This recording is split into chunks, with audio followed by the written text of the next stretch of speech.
This is the Sales Babble Podcast, episode 213, How to Sell with the Cringe Method, an interview with Doug Vigliotti.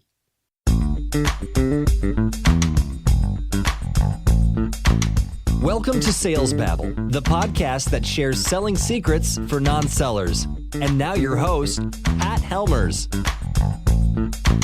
Hello, Sales Babblers. This is Pat Helmers. And have you ever been at an event, at a party, at some soiree, and you're in a group of people, and you kind of pair off with one person, and you're having this nice conversation, and then it turns awkward. And the thing that makes it awkward is you come to the full realization they're trying to sell you something. It's something you don't want. It's something you're not in the mindset for. You didn't come to this event to have that happen to you. And well, if you're a seller, you've probably been on the other end of that, where it seems like you're having a great conversation with the person, and then all of a sudden they get a little cold. Something changes. And it's because you don't have a mindset of like, I want to help you, I want to look out for you, or I want to make your life better. It's more of a mindset of, I want to close you.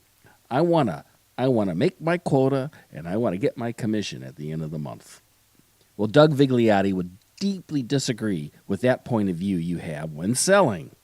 Doug's the author of the Salesperson Paradox, a strikingly simple way to provide solutions your customers can't say no to. In today's episode, Doug and I babble about his CRINGE method, C-R-I-N-G-E, and he provides a strategy you can use to be successful in business. CRINGE stands for, well, why don't we let Doug tell us all about that? So with no further ado, let's get to it. Welcome, Doug. Are you ready to babble? Yes. Oh, that wasn't good. Do it again. Oops. Do it one more time. Welcome, Doug. Are you ready to babble? I sure am. Doug, you just came out. You're the author of a new book called The Salesperson Paradox. It just came out in January, right? It did. And how's that going? How's sales? Things are very, very good. The book has done amazingly well through launch. It's even impressed me quite a bit. I was able to. It was actually an Amazon bestseller in 9 different categories through the launch, and couldn't be more grateful and just thrilled with the overall performance of the book so far.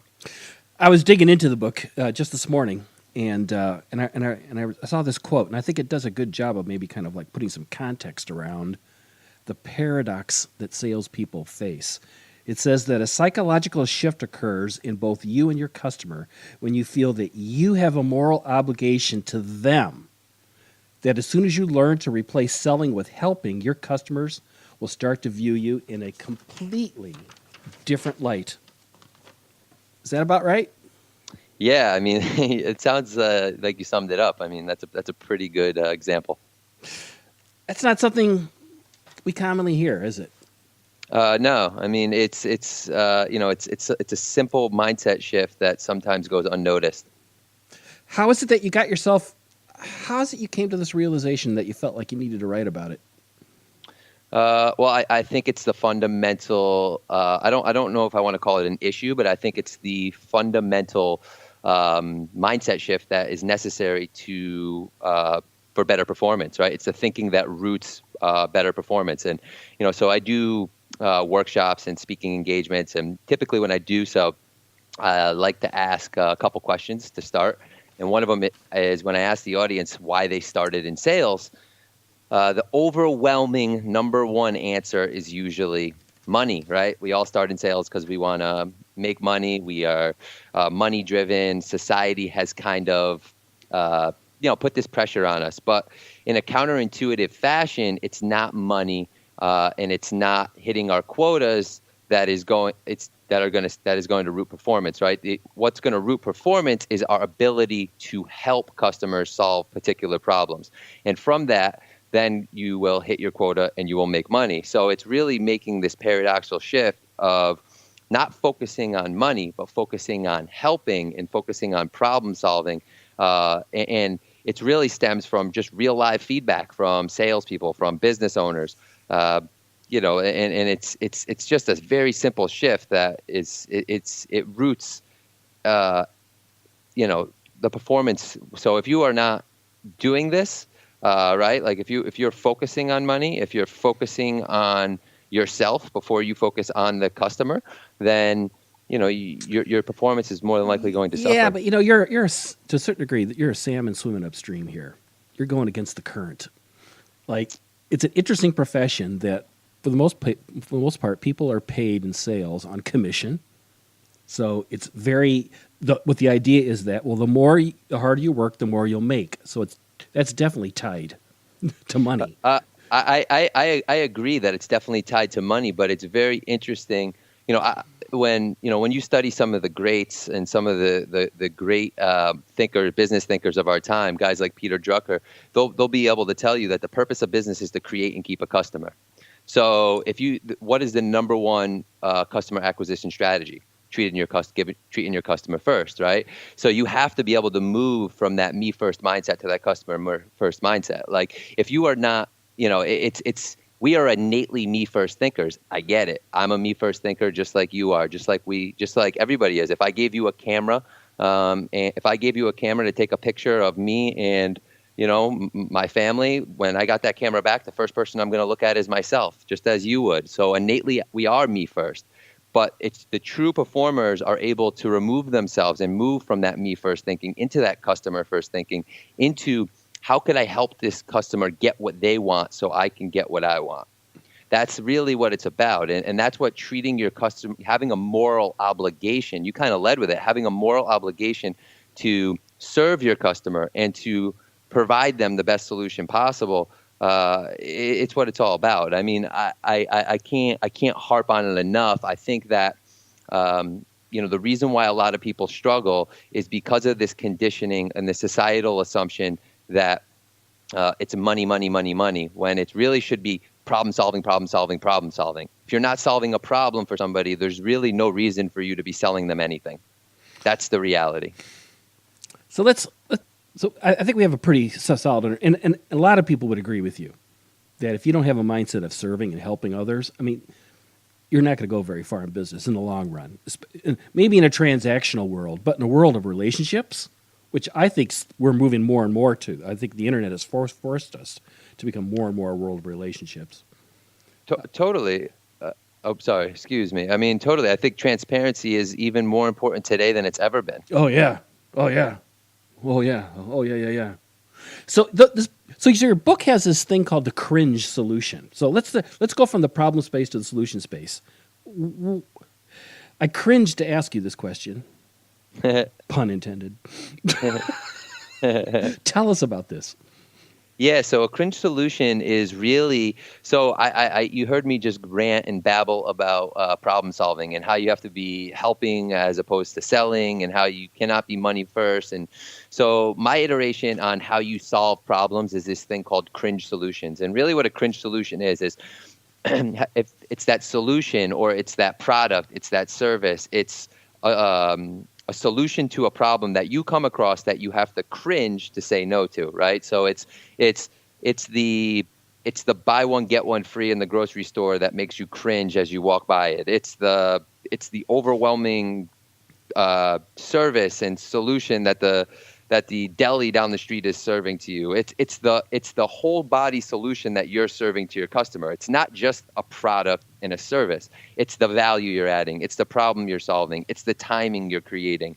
It's the how easy are you making it for your customer to do business with you? It's all of these things. It's the mindset you bring to the solution. And CRINGE is actually an acronym that gives you a framework and breaks down exactly how you could provide these solutions to your customers. Great. So let's walk through these, okay? Excellent. Let's do it. C? So C, we already kind of harped on it a little bit, but it's the essential, it's the fundamental, it's becoming customer first. It's replacing selling with helping. It's really, really just asking yourself the pivotal question, and this is really what it's about. Does my customer feel like they've won? If you could ask yourself that question honestly, and walk away and say, my customer feels like they've won after they've done business with me, then you're able to check off that box. And 9 out of 10 times when I ask this question, or when I ask that question in a workshop or in some type of a speaking engagement, everyone doesn't understand. It's a very basic question, but when you ask, why is that important? It's very simple. Because if they don't feel like they've won, then they won't come back and do business with you again. And ultimately, we're trying to maximize the potential upside for both parties in the long term. And that's really what, that's really what effective sales is about. So, and that all stems from customer first. Got it. C, customer first. I love that question. Do they feel like they won? Did you win? I love it. Yeah. What's next? R.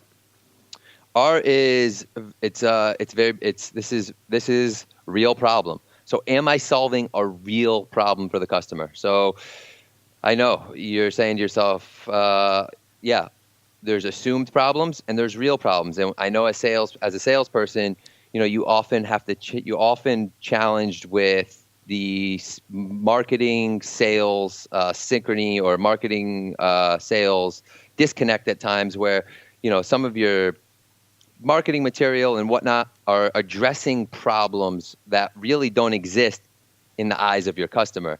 So I know I have. So really it's about having a way to find, simplify, and solve problems, and so you really have to identify, is this really a problem for my customer, or is this an assumed problem for my customer? And if it's a real problem, it's a basic question, but it's really like, is this something my customer actually wants? Right. That's where people get themselves in a situation like, yeah, they seemed like they liked it. Be nice to have. It's not about nice. It'd be nice to have, but it's not. But it's not fundamental to have. And it's really asking that question. So you like does my customer feel like they've won? It says, have I figured out what my customer actually wants? Right. Not what I think they want. And it really comes with asking some, I'm big with framework. So it's really about asking, have I put myself in the customer's shoes? Do I understand what their world feels like? Do I understand what pressure they're under? Do they have a spouse? Do they have kids? Do they have, what's their world? And you may find out that the problem that they really have has nothing to do with the product or service that you're providing them, but you could still provide a solution to that problem in your solution for the customer. Good. What's the next one? I. This is a absolutely critical one. It's immense value. So am I putting immense value into the solution? And this really stems from a great Warren Buffett quote, right? Or Warren Buffett has said that some of the best advice that he's ever received from his mentor, Paul Graham, I think, or I can't remember his name, is price is what you pay and value is what you get. So really important to understand that we must be able to differentiate price versus value, right? Because in a cringe solution, you have to ensure that your value is always greater than your price. And you do that by introducing things, intangible value adds, right? Not tangible value adds, but intangible value adds. So the ways that you can make a solution more valuable for your customer are things like time. So how can I save my customer time? How can I increase the speed of delivery? Status, right? Who does my customer want to look good in front of, and how can I make them look good in front of them? And then ease, right? How can I make it easier for my customer to do business with me? How could I lower the barrier of entry? And I'll get more to that in a moment. And then money, right? Like how could I add something to the solution that's going to provide a net gain? That, and a net gain is where you still make out positively in the end, right? So adding these type of value adds has nothing to do with the price of your product or service, but can vastly, vastly increase the value in the overall solution that you're providing. Next. Yep. So N. Yep, N would be non-negotiable. So non-negotiable is really like a mindset. So you kind of hammered it home when we talked about that moral obligation at the beginning. Yep. At the beginning of our conversation here, and it's really asking yourself, do you have unequivocal belief in your solution? So do you believe your customer is better off with your solution than without it? So it's not non-negotiable in the sense like you can't negotiate the terms or the offer, but it's the mindset that you bring.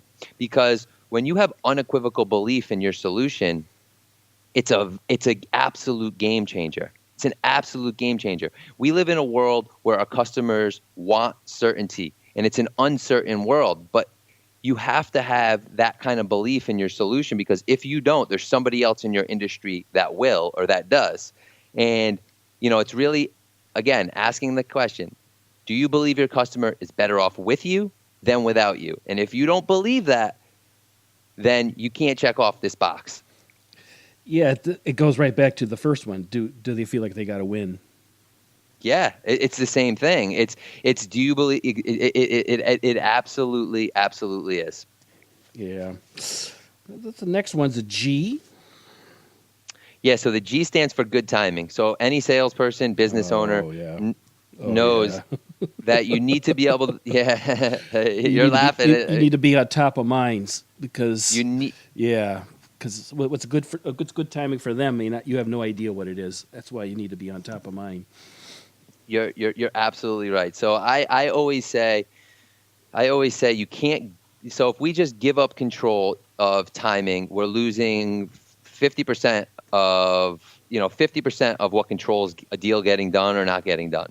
So we have to do what we can to try to create good timing, right? So I call it creating good timing, optimizing good timing, improving your luck factor. I don't know, whatever you want to call it, however you want to use the terminology. It's really, really important because it's 50% of whether the deal gets done or whether the deal doesn't get done. And it really comes from creating good timing, stems from understanding your customer.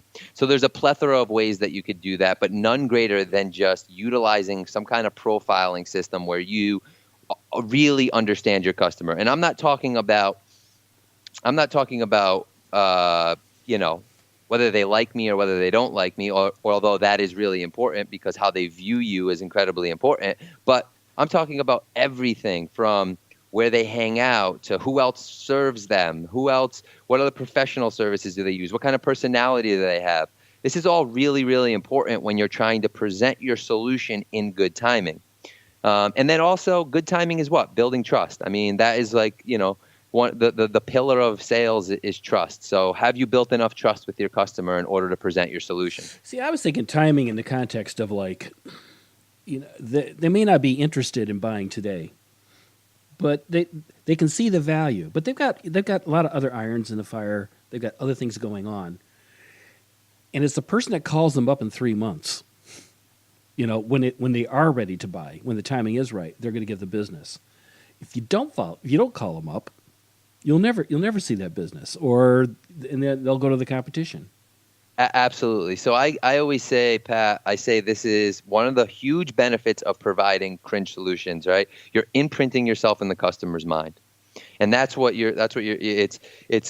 being able, if you're constantly imprinting yourself in the customer's mind by providing them these CRINGE solutions, not only will they be more apt when the time is right, but you'll improve your word of mouth factor. And word of mouth is absolutely paramount in business. If there's one company that has crushed word of mouth advertising, word of mouth, the concept, it's Amazon. I don't need to go into too much detail about them or that, but it's massively, massively important whether you're a business or whether you're a sales professional. Improving word of mouth is absolutely essential. Now we're down to the last one, the E of CRINGE. Yeah, so E of CRINGE is easy to say yes.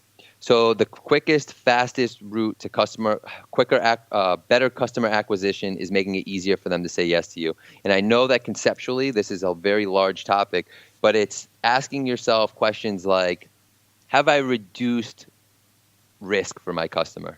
So there's all kinds of risk, like social risk. What does it look like when my customer does business with me? So how do I improve that?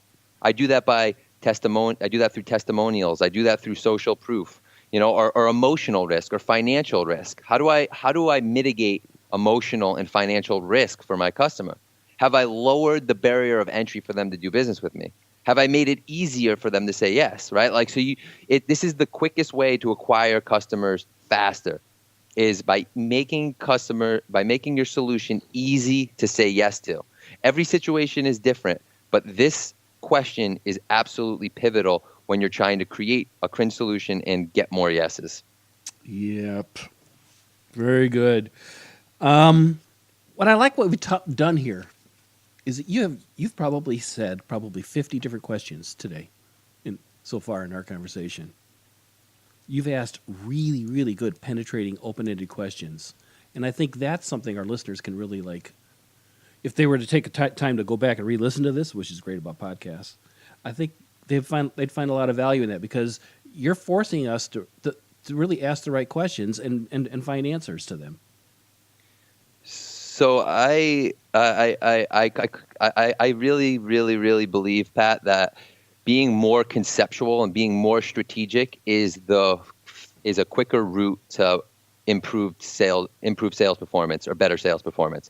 Everybody is in a race to be more tactical, but in reality, tactics in the absence of strategy is useless.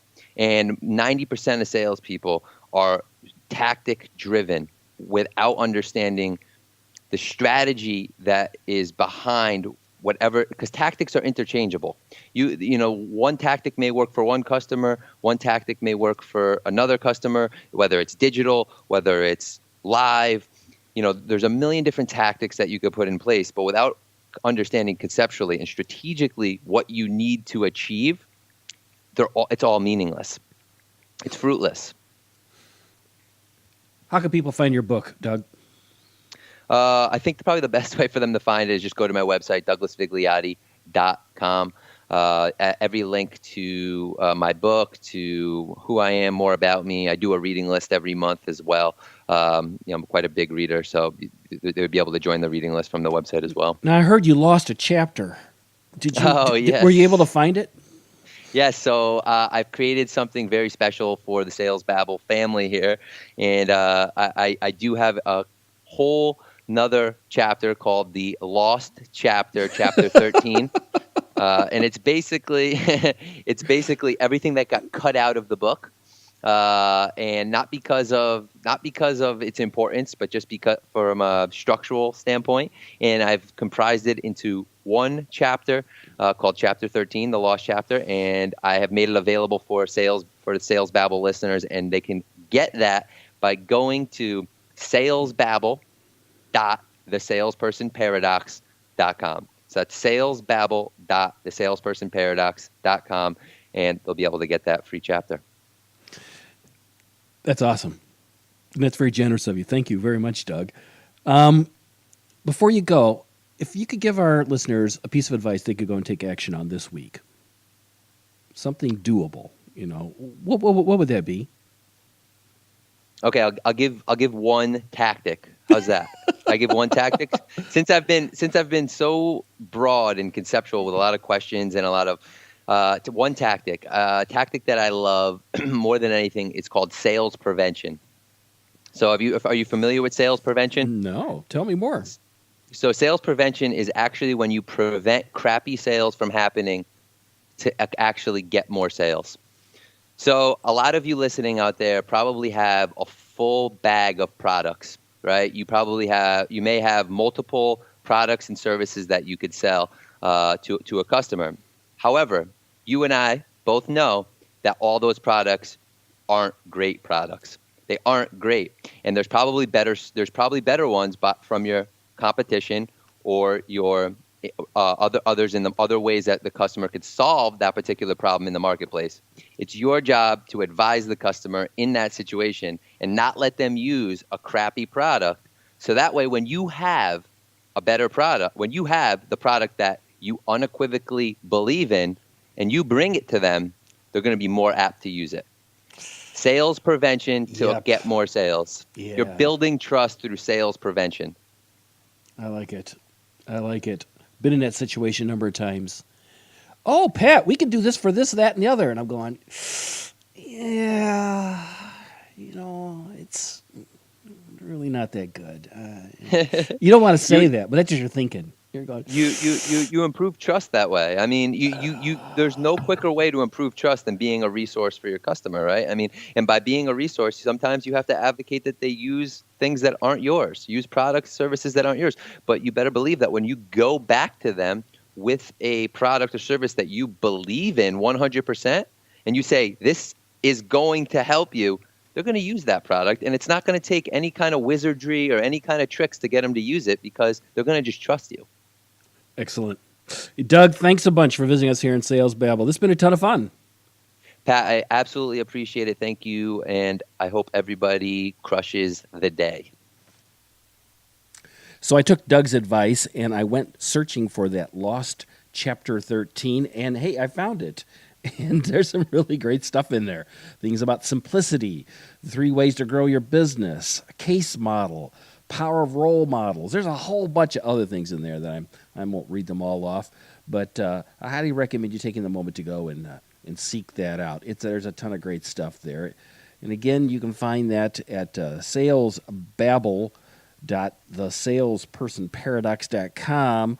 Or if you can't remember this, go to salesbabble.com/213, and you can find that link and all kinds of links to Doug on his LinkedIn and at groundupSALES.com.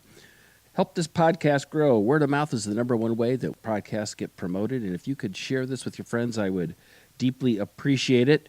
And if you'd like to help support us, you can most certainly go to our donate page at salesbabble.com, and there's lots of ways that you can do that. You can donate cryptocurrency, you can do dollars, US dollars, you can become a Patreon. And as I mentioned last week, the week before, that there's a $50 off coupon, good for the rest of this month here of April, for the Selling with Confidence class.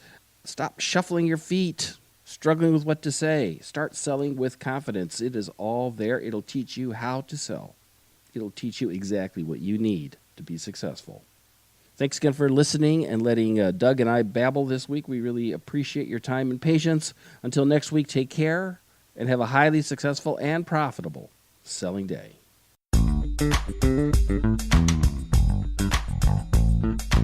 Thank you for listening to the Sales Babble podcast. Find us at www.salesbabble.com.